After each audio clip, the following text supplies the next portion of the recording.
Gitu. Nanti kalau kita mau googling Wikipedia, nanti muncul Cik Maleo yang lagi nangkring itu foto Maleo saya. Pasien satu-satunya peraturan daerah di Indonesia itu hanya ada di Bolang Mongondo Selatan tentang pelestarian satwa liar ya.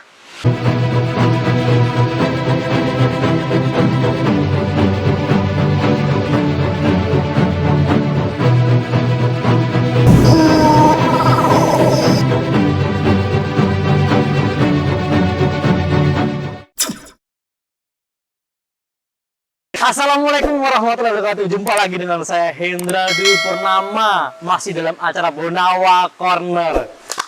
Melihat Taman Nasional Bogani Nani Wartabone dari berbagai sudut pandang. Nah, biasanya kita indoor, kali ini kita coba outdoor dan langsung dari Bolaang Mongondo Selatan. Kita akan wawancara salah satu fotografer di Bolsel Wildlife Fotografi yang sering juga main-main ke Taman Nasional Bogani Nani Wartabone. Kita mau lihat sudut pandang Taman Nasional Bogani Nani Wartabone dari seorang fotografer namanya Pak Saiful Moduto. Tepuk tangan.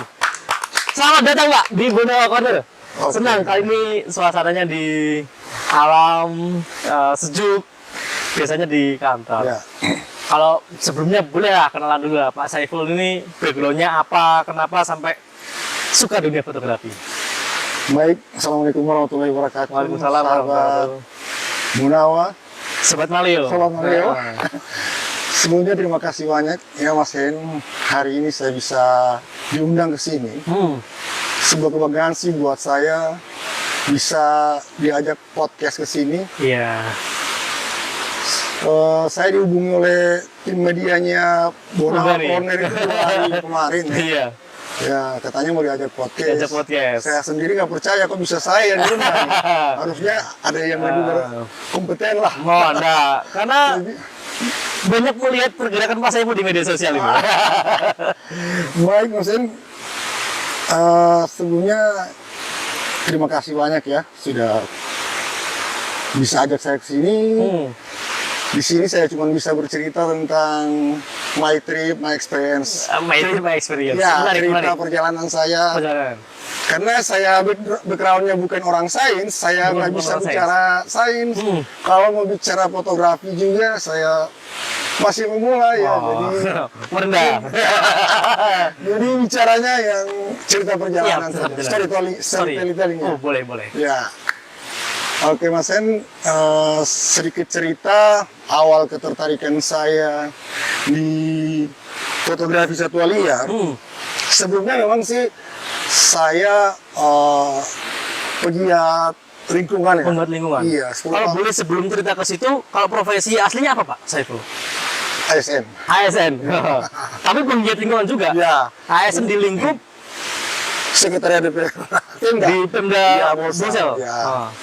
Tapi penggiat lingkungan juga? Ya, kebetulan 10 tahun lalu kita, sebelum saya kenal wildlife ya, kita bikin Bolsel Diving Club karena kita diving awalnya? Ya.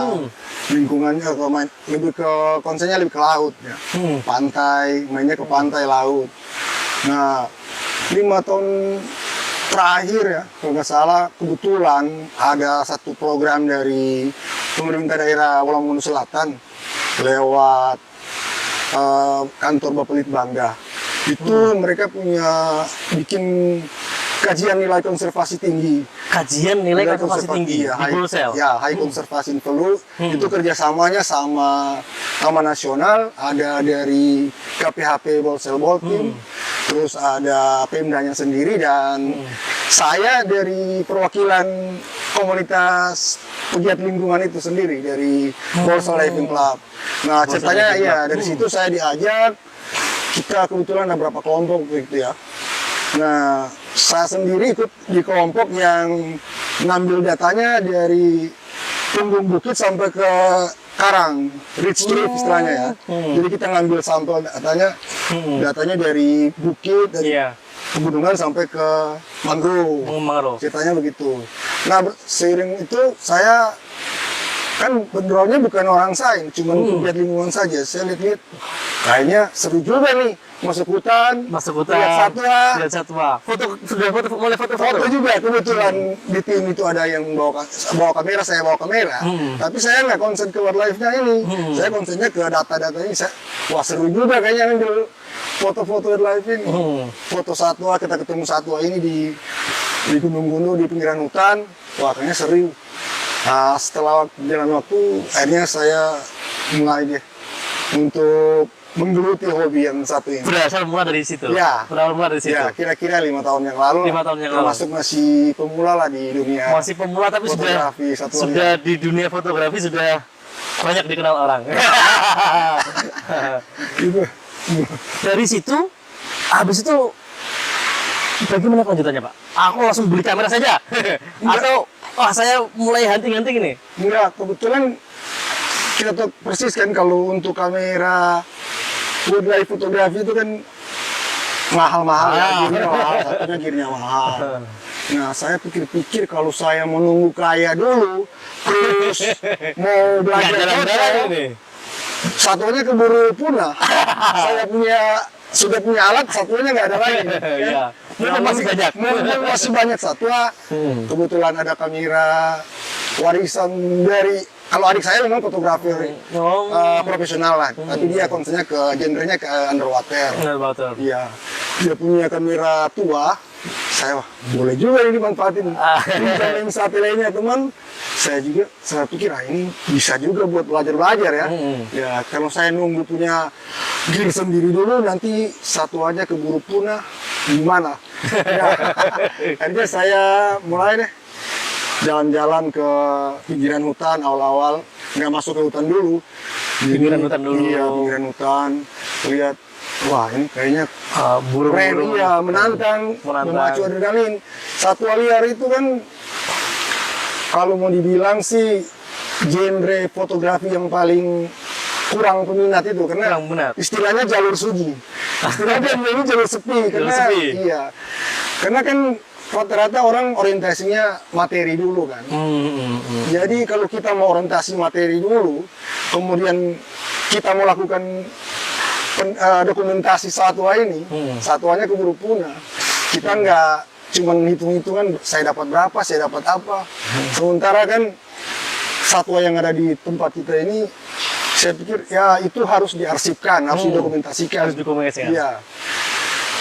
Jadi dari situlah saya mulai, wah ini kayaknya harus diseriusi. Awalnya hobi-hobi dulu. Nah, setelah itu saya mulai cari relasi perkenalan, bentuk circle pertemanan orang-orang buru, orang-orang satwa liar. Belajar dari situ ya saya. Sampai ketemu teman-teman nasional bukan? Ya, akhirnya bisa kenal. Nah, sama teman-teman Bogani Nanuwartabone sendiri sih sebenarnya saya punya cerita sendiri juga. Waktu itu awal 3 tahun lalu ya, kira-kira sebelum COVID, ya Bogani itu pernah bikin punya program pelatihannya untuk pemandu satwa. Pelatihan pemandu satwa. Untuk MMP kalau nggak salah waktu itu ya. Waktu itu saya diundang sih sama Bogani karena mungkin mereka lihat saya suka fotografi, saya juga diajak. Nah dari jadi peserta ya, dari sekian banyak teman-teman MMP yang hadir. Di situ kita ditunjukin gimana belajar foto, belajar guiding tamu, belajar bikin tulisan. Waktu itu kalau nggak salah ada Mas Swiss sebagai materinya, salah satu bosnya Burmesia ya kalau nggak salah ya. Juga ada Pak Hanum, ada Pak Nurdin. Dari situ semakin tertarik? Ya, dari situ saya semakin tertantang. Ini kayaknya harus ditekuni nih hobi yang satu ini. Iya. Kalau boleh tahu nih Pak, ada nggak Pak spot-spot yang menarik, terutama di Bogani Nanuwartabone untuk hunting satwa? Kalau Bogani Nanuwartabone sendiri, menurut pengalaman saya ya, selama ini saya masuk atau ngambil gambar di Bogani Nanuwartabone itu, di setiap tempat itu punya karakteristik tersendiri ya. Satuannya memang sama sih sebenarnya. hampir di semua tempat dari bentang alam Bogani dari Sulawesi Utara sampai Gorontalo kan memang rumahnya satwa liar endemik Sulawesi. Mungkin 75% satwa yang ada di Wallacea ini bisa dibilang masih ada di Bogani Wartawan. Cuman setiap tempat saya masuk punya karakteristik tersendiri. Iya, beda-beda. Misalnya kalau kita mau ke hunting foto di jalur pantai selatan, ini resort pantai selatan ya. Jalur pengamatannya ada di Batu Manangis. Ya, Batu Manangis dari resting area itu kan tempatnya burung-burung endemik. Sejak tahun 90-an itu memang dari saya masih kecil dengar juga dari orang tua memang banyak bule yang biasa ngambil gambar di situ. Ya. Kemudian kalau kita mau ke Hungayono sana, ke Gorontalo misalnya ya, di sana punya highlight tersendiri kalau untuk satwa. Misalnya kita mau lihat pita Sulawesi gitu ya.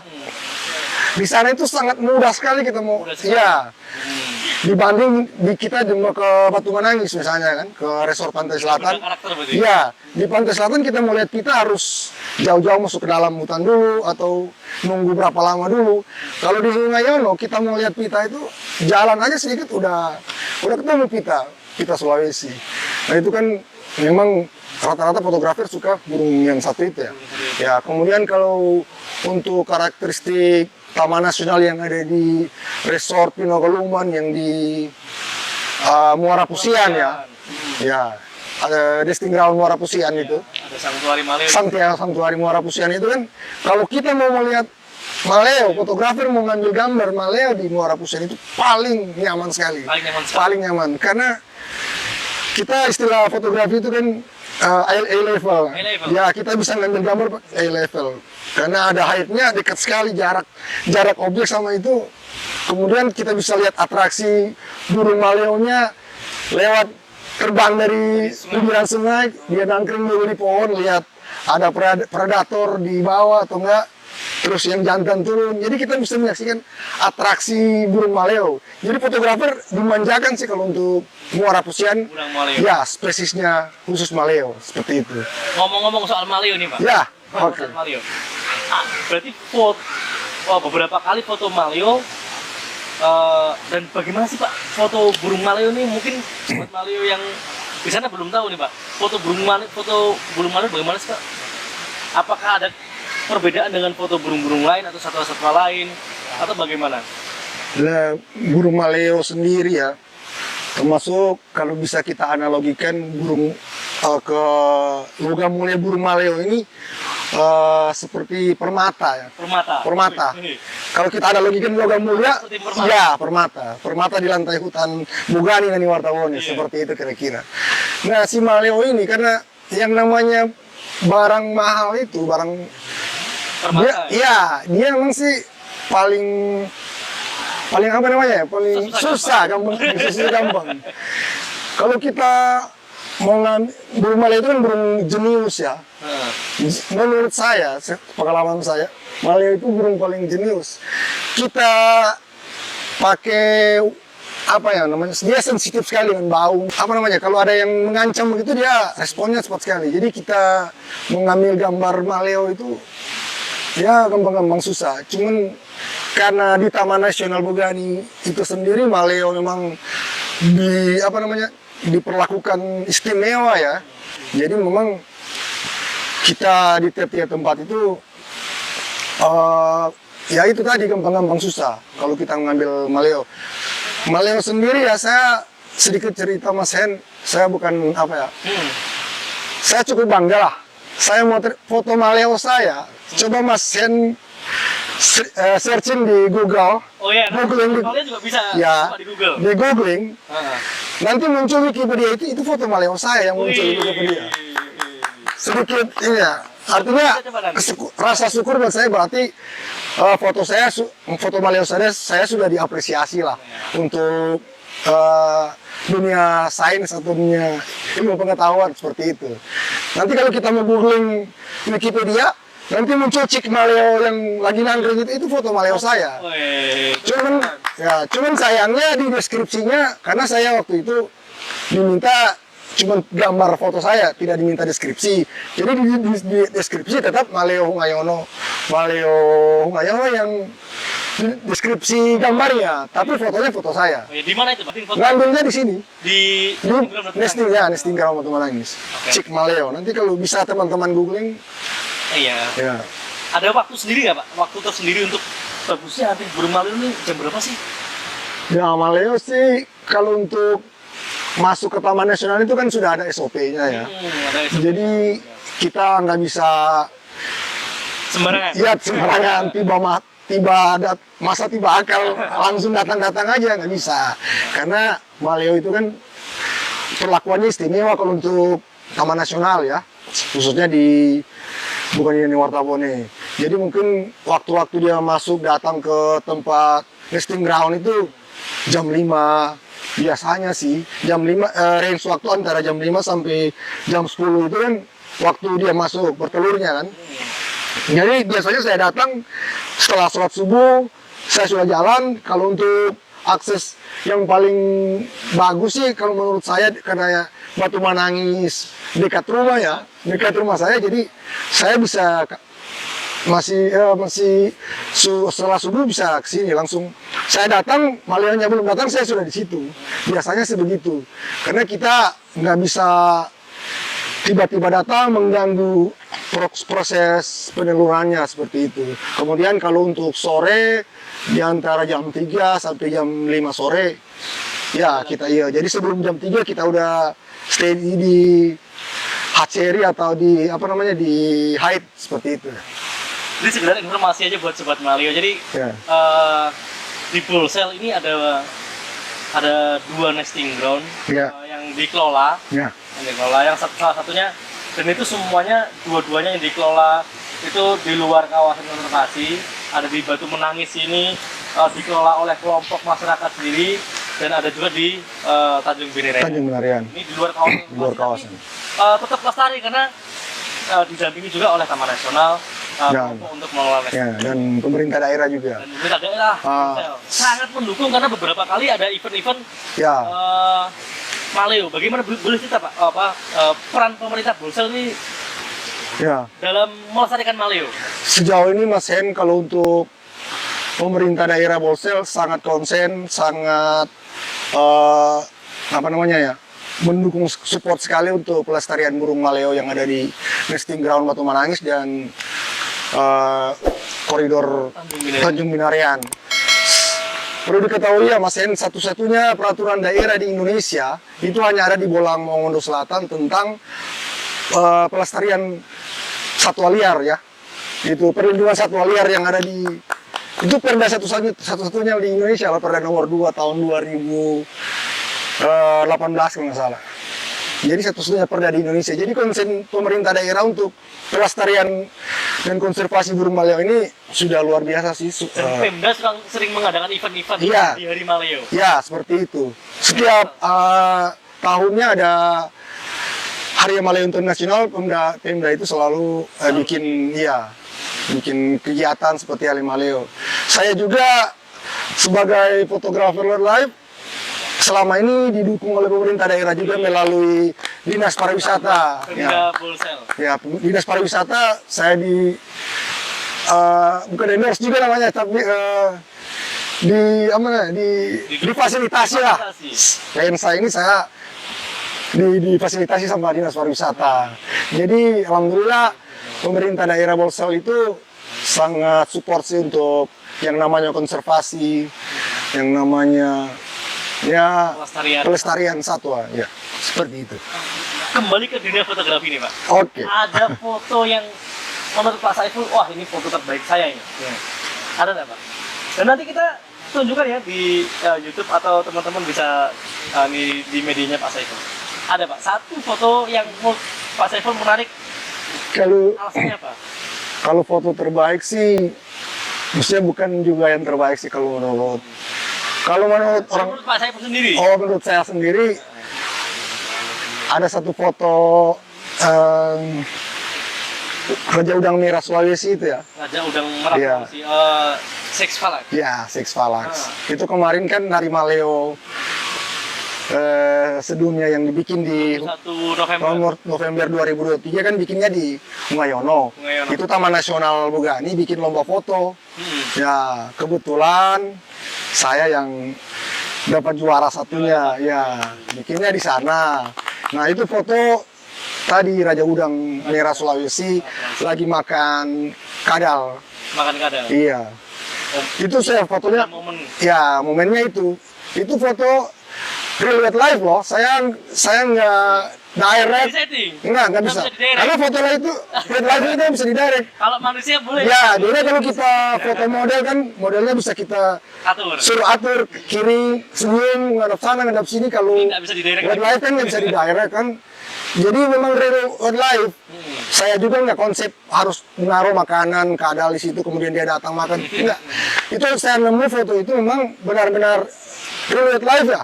Saya pas dia mau makan kadal itu, saya memang lagi santai duduk di situ nunggu objek itu.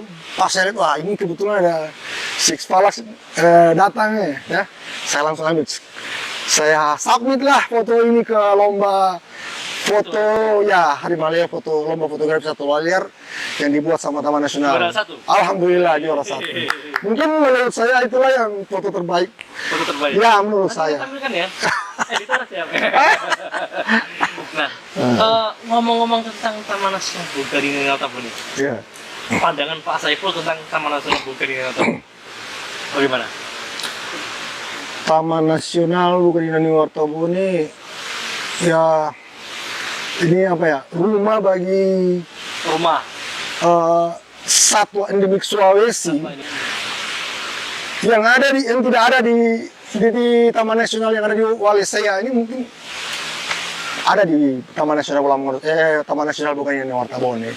Ya bentang alam dari melewati 2 provinsi antara provinsi Sulawesi Utara dan Gorontalo, kemudian melewati berapa kabupaten ya Mas En? Bolamongondo, Ada 4. 4 kabupaten Bolamongondo Selatan sendiri Selatan, sama Bolangondo, Mone Bolango, Bolangondo Timur, Mone Bolango, Bolangondo Selatan, Bolangondo Ya. Utara, dan Bone. ya. Ada 4 kabupaten, 2 provinsi. 2 provinsi bentang alam yang cukup luas ini surga bagi satwa Surga bagi endemik Sulawesi. Jadi kalau sayang sekali ya kalau nanti ini tempat ini Taman Nasional ini rusak. Karena perburuan. Ya, perburuan atau mungkin ada aktivitas pembalakan yang masif. Pembalakan. Ya, itu kan akhirnya kita mau lihat seperti sekarang kalau kita mau lihat anoa harus jauh-jauh masuk. Memang ada sih di Taman Bogani Ngaltabone, tapi kita harus jauh masuk ke dalam hutan. Kita mau lihat babi rusa misalnya, harus ke dalam hutan dulu. Kalau dulu kan kita mau lihat anoa misalnya kan pinggiran hutan Bogani Ngaltabone itu kan. Nah sekarang saya berharap sih surga bagi burung endemik Sulawesi ini jangan sampai rusaknya. Ini warisan apa? Dunia. Ya warisan dunia yang saya pikir legasi abadi itu ya, warisan yang abadi itu ya ini satwa liar. Ini yang artinya panjang generasinya nanti generasi kita akan menikmati ini. Kalau itu keburu dirusak nanti generasi kita nggak bisa lihat lagi misalnya Asi woodpecker. Kita punya Asi woodpecker. Jangan sampai kejadian kayak Woody Woodpecker di Amerika. Itu kan rilis berbagai jurnal internasional kan sudah punah. Woody Woodpecker. Sementara orang-orang Amerika saja belum pernah lihat Woody Woodpecker. Mungkin mereka lihatnya dari kartun atau film-film animasi. Nah kita di Bonawa ini ya, di Bogani Ngaltabone itu punya sih burung seperti Woody Woodpecker itu. Kita punya pelatu kelabu Sulawesi, Asi woodpecker namanya ya. Mungkin ada merahnya. Itu kan sama. Spesiesnya mirip-mirip, mungkin satu famili, tapi saya nggak bisa bicara sains karena saya bukan backgroundnya bukan orang sains, cuman citizen scientific lah, masyarakat umum yang suka dengan dunia sains seperti itu. Jadi sayang sekali kalau Asi woodpecker atau pelatu kelabu Sulawesi ini punah atau riwayatnya seperti Woody Woodpecker di Amerika tadi. Padahal anak-anak kita sekarang belum semua orang di sini yang pernah melihat Ratu Kelabu Sulawesi, burung itu mungkin mereka lihatnya dari foto saya misalnya yang saya publish, saya posting di Facebook misalnya atau di media sosial, mungkin orang-orang sini lihatnya dari situ, padahal itu burung itu ada di Taman Nasional, ada di sekitar kita. Nah itu seperti itu Ngomong nih ceritanya. Pak Saiful, Ya. pakai baju Save Wildlife, ada pesan-pesan yang disampaikan ke masyarakat Wah, untuk illegal wildlife trade. Ada nggak pesan-pesan yang disampaikan ke masyarakat untuk menjaga Taman Nasional Bukowani Nataponi? ya ini kan kita lihat ini ada maleo, ini ada babi rusa, ini ada anoa, ini ada tarsius. Wildlife fotografi sendiri ya. Pesan-pesan buat masyarakat apa? Oh, masyarakat umum. Kalau untuk masyarakat umum, apa namanya? Ini seperti saya bilang tadi, legasi abadi itu warisan yang harus kita waris itu yang seperti ini. Jadi apa yang bisa kita lakukan untuk warisan anak cucu kita nanti, ya dengan itu menjaga, jangan sampai membabat misalnya ataupun memburu hewan-hewan endemik, apalagi kan, karena kan orang kita itu kebanyakan oportunisme. Padahal sudah punya kebun, maunya kebunnya dibikin lebar lagi, padahal kan nantinya cuma jadi lahan tidur misalnya. Hanya kan rusak hutan, rumahnya burung maleo terganggu, koridornya terganggu. Padahal kita sama-sama ciptaan Tuhan, ya. Harusnya kita berbagi ruang dengan makhluk hidup lainnya. Tapi kita kan egois, manusia itu kan sifat manusianya kan egois kan. Harusnya kita berbagi ruang karena kita sama-sama ciptaan Tuhan loh. Maleo juga ciptaan Tuhan, misalnya burung-burung ini, satwa ini juga ciptaan Tuhan loh. Mereka harus punya ruang, kita kasih ruang. Jangan sampai kita serahkan, ambil tempat mereka, geser tempat mereka. Akhirnya kan mereka punah, mereka tergusur. Anak-anak kita nanti tidak ada yang bisa dilihat, tidak ada yang bisa dinikmati. Mereka tahu maleo cuma dari foto-foto saya misalnya, atau dari foto-foto fotografer yang lain misalnya. Jangan sampai cuma Jangan dari sampai foto. iya punah. Nah kalau ini lewat kampanye foto, lewat riset seperti ini kebetulan dapat sponsor dari Adgeo. Nanti belinya di Adgeo ya. Ini keren loh pokoknya. Ya. Jadi ini apa bentuk kampanye lah. Untuk kampanye. Kita sebagai pegiat lingkungan ini media-media kampanye ya. Kalau kita Jangan sampai nanti kita nggak bisa lihat lagi, cuma lihat di kaos. ya di kaosnya Argeo misalnya. Langsung tapi. Ya. Jangan sampai. Misalnya orang mau lihat maleo cuma lihat dari fotonya Borsai Wildlife fotografi misalnya, atau jangan sampai ya nanti seperti itu. Jadi kita sebagai orang-orang yang pegiat konservasi, pegiat lingkungan juga, media kampanye juga, kita lewat media sosial. Media sosial. Iya, karena apa namanya, bukan pamer sih sebenarnya, karena yang namanya foto, karya foto itu kan memang harus dipamerin, bukan ya seperti itu kira-kira. Kalau harapannya untuk dunia fotografi, wildlife fotografi di Sulawesi Utara dan Gorontalo, harapannya Pak Saiful apa? Ya kalau untuk saya berharap sih ke depan bukan hanya ada Bolsel Wildlife Fotografi, bukan hanya ada Saiful yang bisa Ada Pak Saiful yang lain. ya seperti itu. Mungkin memang dunia fotografi ini kan seperti saya katakan tadi, dari kita lihat dari sisi materinya kita tidak terlalu menjanjikan, tapi yang namanya rezeki itu kan sudah diatur, sudah tertakar. Jadi kita niatnya dulu, kalau kita niat awalnya orientasinya langsung ke materi, kapan kita memulainya kan? Kita hitung-hitung dapat berapa, saya dapat apa. Tapi kalau kita semangatnya, motivasi awalnya untuk pelestarian, untuk kampanye, untuk kampanye satwa liar lah, untuk memperkenalkan satwa ini, untuk mewariskan satwa ini ke anak cucu, saya pikir nantinya harus adalah fotografer-fotografer selanjutnya yang lahir dari Bolsel atau Taman Nasional Bukowani Nataponi. Kemudian teman-teman MMP juga, masyarakat Mitra Polhut ini kan mereka yang kesehariannya ada di sering bercengkrama langsung dengan satwa liar ini ya. Nah, saya pikir mereka yang lebih lokal expert lah namanya. Mereka yang ahli paling tahu dengan tempatnya. Jadi dengan kamera yang sederhana pun mereka bisa mengambil gambar, mengarsipkan, mendokumentasikan sebenarnya. Hanya saja mungkin mulai dari niatnya dulu. kalau kita niatnya langsung orientasinya uang, memang sih orang-orang ya itu seperti kata Om Caca, legend fotografi Indonesia, Risa Marlon. Richard Marlon ya, bahwa ya ini genre fotografi satu lagi itu jalur sunyi namanya.